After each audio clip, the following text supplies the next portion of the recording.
నమస్తే నా పేరు తేజస్విని బీసీఎన్ న్యూస్ కి స్వాగతం ముందుగా ముఖ్యాంశాలు 2029 నాటికి పేదలందరికీ సొంతింటి కలను సాకారం చేస్తామన్న సీఎం చంద్రబాబు గృహ నిర్మాణానికి ముస్లింలకు 50,000 అదనపు సాయం ప్రకటన దేశం $5 ట్రిలియన్ ఆర్థిక వ్యవస్థను సాధించడం ఖాయం సిఐఐ దక్షిణ ప్రాంత సదస్సులో మంత్రి నారా లోకేష్ ప్రసంగం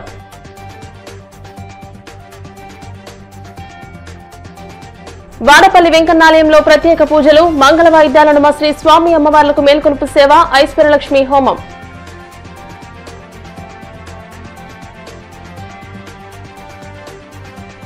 భూటాన్ పర్యటన ముగించుకుని తిరిగొచ్చిన ప్రధాని మోదీ ఢిల్లీలోని లోక్ నాయక్ జయప్రకాష్ ఆసుపత్రిలో ఎర్రకోట పేలుడు బాధితులకు పరామర్శ రాష్ట్రంలో 2029 నాటికి ఇల్లు లేని నిరుపేద అనేవారే ఉండకూడదని ప్రతి ఒక్కరికి సొంతిల్లు నిర్మించివ్వడమే కూటమి ప్రభుత్వం యొక్క లక్ష్యమని ముఖ్యమంత్రి చంద్రబాబు స్పష్టం చేశారు.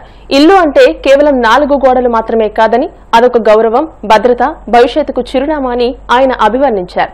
అన్నమయ్య జిల్లా రాయచోటిలో జరిగిన ప్రజావేదిక సభలో ఆయన ప్రసంగించారు. రాష్ట్ర వ్యాప్తంగా 3 లక్షలకు పైగా ఇళ్ల నిర్మాణం పూర్తి చేసుకున్న లబ్దిదారులతో గృహప్రవేశాలు చేయించిన అనంతరం ఏర్పాటు చేసిన ఈ సభలో ఆయన కీలక ప్రకటనలు చేశారు. ఈ రోజు నేను ఒకటే ఆలోచించాను, 2029కి ప్రతి పేదవాడికి సొంత ఇల్లు ఉండాలి. ఇదే కూటమి ప్రభుత్వం యొక్క ఆశయం. అది నెరవేర్చడానికి రాత్రింబగుళ్ళు పనిచేస్తున్నాం. ఇల్లంటే 4 గోడలు కాదు, ఆ విషయం మీరు గుర్తుపెట్టుకోవాలి. ఒక కుటుంబానికి గౌరవం, ఒక కుటుంబానికి సంతోషం, మీ భవిష్యత్తుకు నాంది, ఒక భద్రత, ఒక చిరునామా. మీరెక్కడున్నారంటే వేరే వాళ్ళ ఇంటి పేరు చెప్పాలంటే మీకు నామోషిగా ఉంటుంది. 2029కి ప్రతి ఒక్కరూ మీ సొంత ఇంట్లో మీరుండేట్టుగా చేసే బాధ్యత ఈ ప్రభుత్వాన్ని. అదే నా ఆశయం.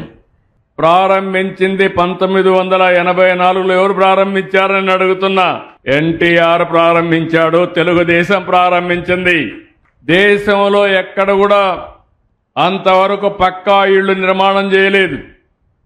అంతవరకు జరిగింది ఎక్కడికక్కడ మీరు చూస్తే గుడిసెలు వేసేవాళ్ళు.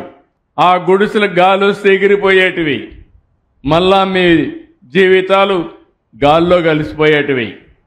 అలాంటిది ఎన్టీఆర్ ఆలోచించారు. నా పేదవాళ్లు ఉండవలసింది పూరింట్లో కాదు, వీళ్ళకు పక్కా ఇల్లుండాలని నిర్మాణం చేసిన వ్యక్తి నందమూరి తారక రామారావు గారని చెప్పి నేను మీకు తెలియజేస్తున్నా. అలాంటి ఉదాత్తమైన కార్యక్రమం నేను ఇప్పుడు మీ అందరికీ ఒకటి చెప్తున్నా. ఆ రోజు ఆయన చెప్పింది కూడు గూడు గుడ్డ, ఈ నినాదంతో పుట్టిన పార్టీ తెలుగుదేశం. ఈరోజు మీ అందరికీ ఒకటే హామీ ఇస్తున్నా. ఆ రోజు ప్రారంభించిన ఉద్యమం ప్రతి ఒక్కరికి సొంత ఇంటి కల 2029కి పూర్తి చేసే బాధ్యత నాది. ఆ తర్వాత మీరు డబ్బులు సంపాదిస్తే మళ్ళా ఇల్లు కొట్టేసి కొత్త ఇల్లు కట్టుకోవచ్చు. అది నిరంతరం చేసే పని. అలాంటి కార్యక్రమానికి మనం ముందుకు పోదాం. 17 నెలలైంది, చాలా ఇబ్బందులున్నాయి. నాకు అడ్మినిస్ట్రేషన్ కొత్త కాదు, 4వసారి ముఖ్యమంత్రి. నేను ఎప్పుడొచ్చినా పరిపాలనలో పట్టుంటుంది. భవిష్యత్తు ఆలోచించుకొని ఒక విజన్తో ముందుకు పోతాం. కానీ ఈసారి మాత్రం నాకు ఇప్పుడు కూడా అంతుపట్టడం లేదు, నాడి దొరకడం లేదు. అంత నాశనం చేసే పరిస్థితికి వచ్చారు. ఆర్థికంగా దివాలా తీశాం, అప్పటికితే ఇవ్వలేని పరిస్థితి తీసుకొచ్చాం. ప్రభుత్వ ఆస్తులు కూడా తాకట్టు పెట్టి అప్పులు తెచ్చే పరిస్థితికి వచ్చారు. కేంద్రం ఇచ్చే స్కీములన్నీ కూడా మన వాటా కట్టకుండా ఆ స్కీములన్నీ కూడా డీఫంక్ట్ అయిపోయినాయి. కేంద్రం వచ్చే డబ్బులతో కొన్ని స్కీములు వాళ్ళు రూపకల్పన చేస్తారు, మనకొచ్చే డబ్బులతో వాళ్ళిచ్చే స్కీములు తీసుకొని మనం అదనంగా చేస్తాం. కానీ కేంద్రం ఇచ్చే డబ్బులు తీసుకోకపోతే నష్టపోయేది పేదవాళ్లే. ఈరోజు నరేగా ఉంది, 100% కేంద్రం గ్రాంట్గా ఇస్తుంది, 10% మనం ఖర్చు పెట్టాల. ఆ 10% ఖర్చు పెట్టకపోతే ఎవరికి నష్టమని మిమ్మల్ని అడుగుతున్నా.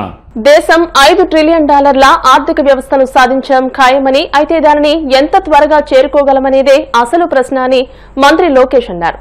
దక్షిణ ప్రాంత కాన్ఫెడరేషన్ ఆఫ్ ఇండియన్ ఇండస్ట్రీస్ ఆధ్వర్యంలో ఉన్నత విద్య పునర్వ్యవస్థీకరణ ద్వారా భారతదేశం $5 ట్రిలియన్ ఆర్థిక వ్యవస్థకు తోడ్పాటు అనే అంశంపై విఐటి ఏపీ విశ్వవిద్యాలయం అమరావతి క్యాంపస్ లో జరిగిన సమావేశంలో లోకేష్ ప్రసంగించారు. దేశం ఆసియాన్ని పరిమితం చేసుకోకూడదని, $30 ట్రిలియన్ ఆర్థిక వ్యవస్థను లక్ష్యంగా చేసుకోవాలని అన్నారు. సిఐఐ దక్షిణ ప్రాంతం college excellent cluster 2025 VIT vice president doctor Selvam మాట్లాడుతూ దేశం $5 ట్రిలియన్ ఆర్థిక వ్యవస్థగా ఎదిగేందుకు విద్యా సంస్థల సహకారం ఎంతైనా ఉందన్నారు. Let me congratulate first CI, the southern region, and WIT for hosting an amazing forward-looking conclave. But I don't necessarily agree with them. The vision set here is reimagining higher education for India's $5 trillion economy. We should be thinking about our $30 trillion economy. India is going to achieve $5 trillion. Whether the leaders who are sitting here do what they're supposed to do or not, we will achieve $5 trillion economy. The question is, how fast can we achieve the Honorable Prime Minister Shri Narendra Modi ji's vision of India achieving its $30 trillion economy depends on the kind of reforms, collaboration, changes that we all do together here. Economic growth is not possible without intellectual and human capital being harnessed.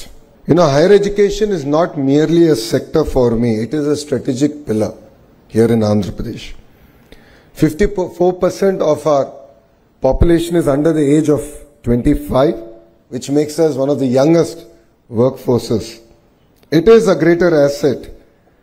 And yes, demographic dividend is here to be harnessed.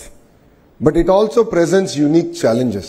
The challenges is in terms of our employability, in terms of our ability to adapt to the changes that the world is going through.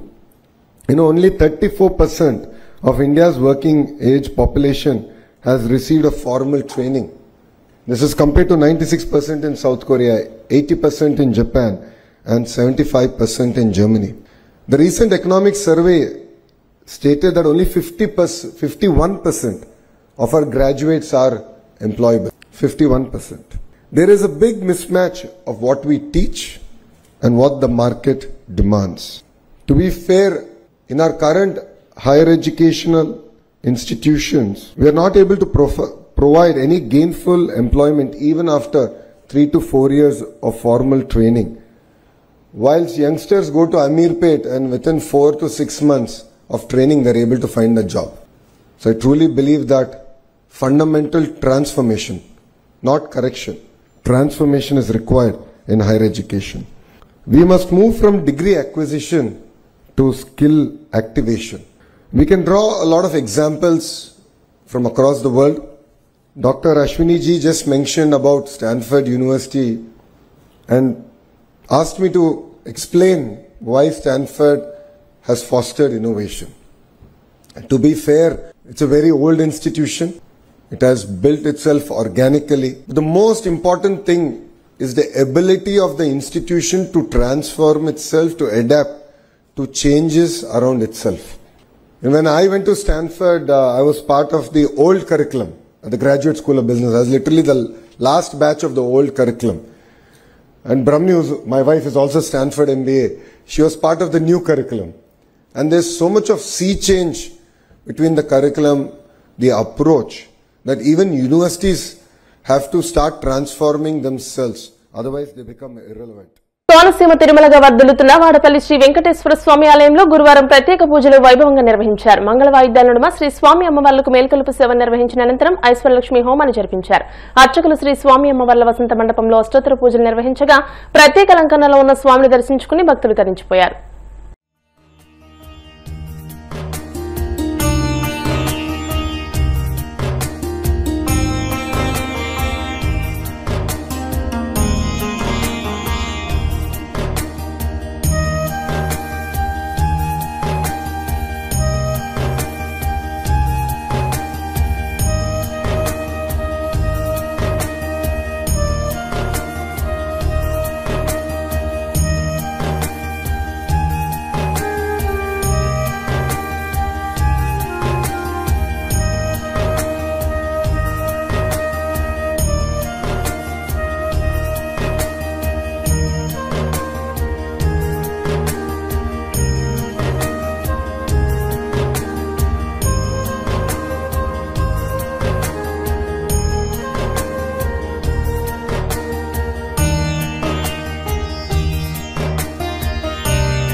ఓం హం మనోన్మన్యే నమః ఓం హం సూర్యమండలాయ నమః సూర్యమండలాధిపతయే బ్రహ్మణే నమః ఓం హం సోమమండలాయ నమః సోమమండలాధిపతయే విష్ణవే నమః ఓం హం అగ్నిమండలాయ నమః అగ్నిమండలాధిపతయే రుద్రాయ నమః ఓం హం శక్తిమండలాయ నమః శక్తిమండలాధిపతయే ఈశ్వరాయ నమః ఓం హం సువృత్తమండలాయ నమః సువృత్తమండలాధిపతయే సదాశివాయ నమః ఓం హం ఆత్మతత్వాయ నమః ఆత్మవతి దేశాం విజ్ఞాప్య తే సప్తరుజః కన్యాదాతారం హిమవంతం రజగత్వాం ప్రపతేః ప్రసప్పంతే తద్వాభ్యాం మంత్రాభ్యాం అభిమంత్రజ ఓం ప్రసప్పంతాధిజసానస్య సక్షటి వరేభిర్వరాగుం అభిషుప్రసీదత అస్మాకమింద్ర ఉభయం జజాష జయత్ సౌమ్యస్యాంధసోమరక్షణ హేతునా కంఠే భద్రావిసుభగే త్వజ్జీవ శరదాక్షరం గణాంబికాయ విద్మహే మహాతమాయ ధీమహి తన్నో గౌరీ ప్రచోదయాత్ ఆజమ్యా సౌభాగ్యభూషణధార సత్యమజేమహే పశూనాం లోపమన్నస్య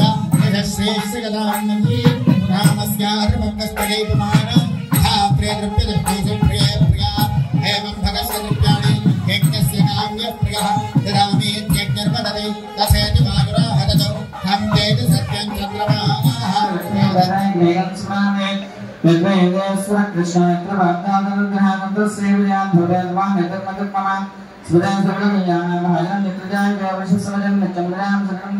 सर्वदा सर्वकार्येषां मंगलम श्रीरामो भूयां भूयां माम्यां भूता महेन्द्र सनातन गोतंगनिंदनं जानके हृदयानंदं चंदनं कदरंदनं श्रीकांतं शांतं रामफलजरवन्दं ब्रह्मानं स्नेहास्कंदालकरं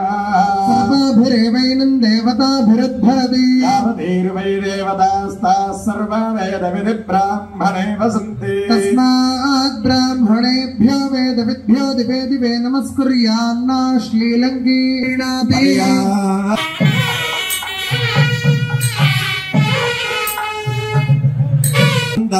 य सर्वस्तोमोतिरात्र उत्तममहद्भवति सर्वस्याप्यै सर्वस्य नित्यै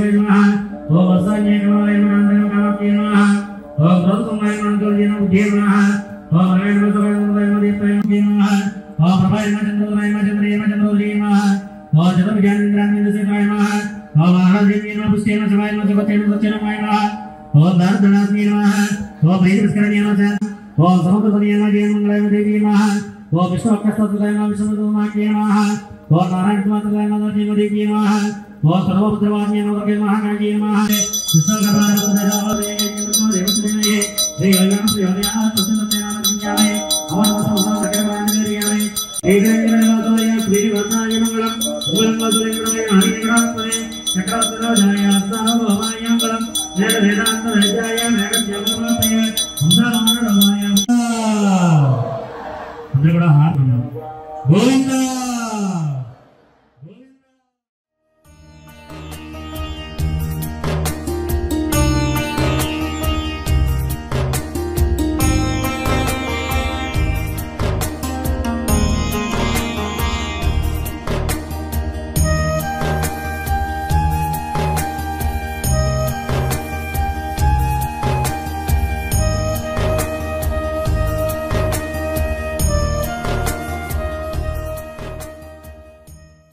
ఇప్పుడు కాసేపు ప్రకటనలు.